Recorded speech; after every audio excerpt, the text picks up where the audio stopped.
Hi everyone. I hope you're all doing well. Hope you had a great week last week.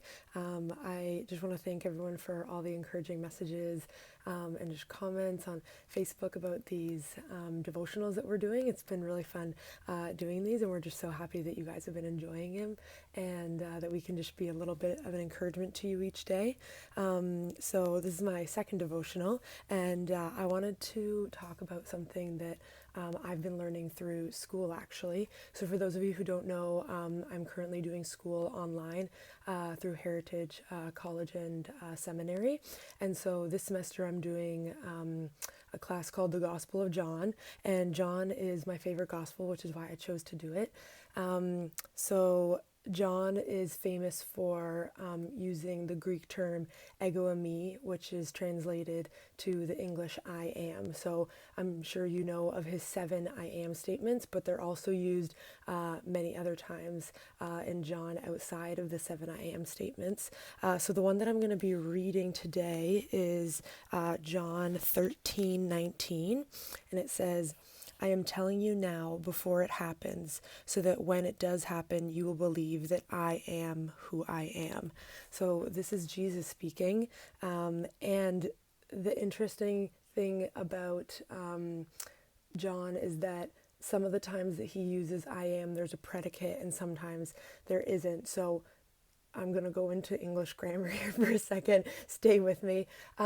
So a predicate is the part of a sentence describing the subject. So if I were to say I am an artist, artist is the predicate describing me, the subject. So in a lot of John's I am statements, Jesus is saying I am the bread of life. So bread of life is the predicate, or I am the way, the truth, and the life, and that's the predicate.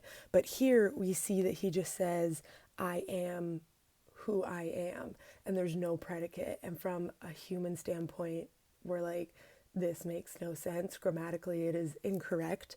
But he's actually quoting the Old Testament. So if you go to Exodus 3:14, I'm sure you all know this verse. It says, God said to Moses, I am who I am. This is what you are to say to the Israelites. I am sent me to you. So I've always loved this verse, but I kind of never knew why, but it's just poetic in a sense. Though it doesn't make sense. Like, you can't just say, I am who I am. For example, if you didn't know me and I was introducing myself and I said, oh, hi, I am me, you'd be like, okay, cool. What does that mean? Like, you don't have any context for what that means.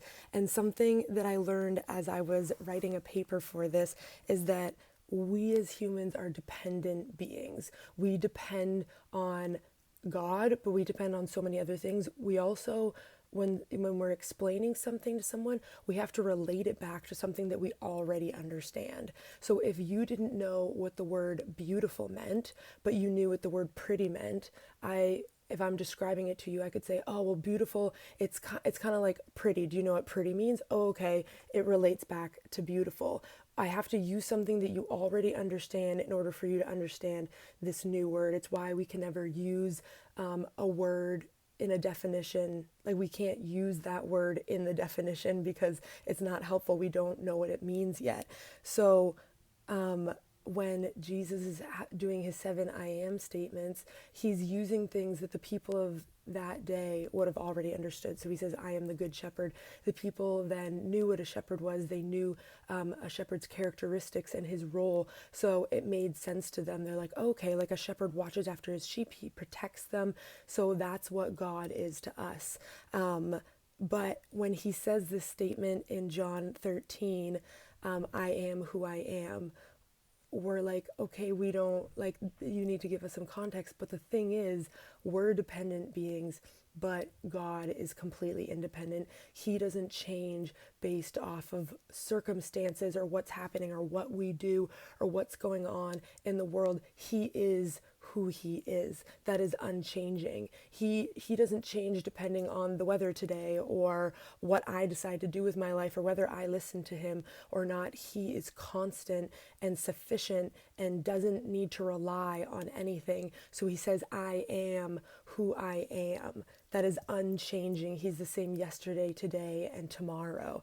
And so that was just a revelation to me this week. I've always loved the I am who I am statement, but I was never really able to put it into words. And just learning through the Greek grammar and even the English grammar of it as well, and understanding that God doesn't need a predicate because he is who he is, and that's unchanging. And of course, he knows that we're dependent and that we don't fully understand that, so he does use predicates. Jesus says, I am the bread of life, I am the way, the truth, and the life, I am the resurrection and the life, I am the good shepherd. All these different things that we as humans understand, he uses those because he knows that we don't get it, that we're so used to being dependent, we can't even comprehend being independent. But it was just something that was really encouraging to me this week, and just really cool, learning something completely new about a verse that I've known for a really long time. So I hope that that was encouraging to you, and just kind of a cool grammar lesson. And that you would just remember that God is who he is. He's unchanging, even through all of this chaos and uncertainty, that he knew that all of this was going to happen.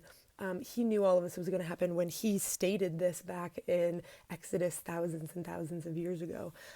So yeah, I hope that that is encouraging, and that you would just remember this week that he is who he says he is.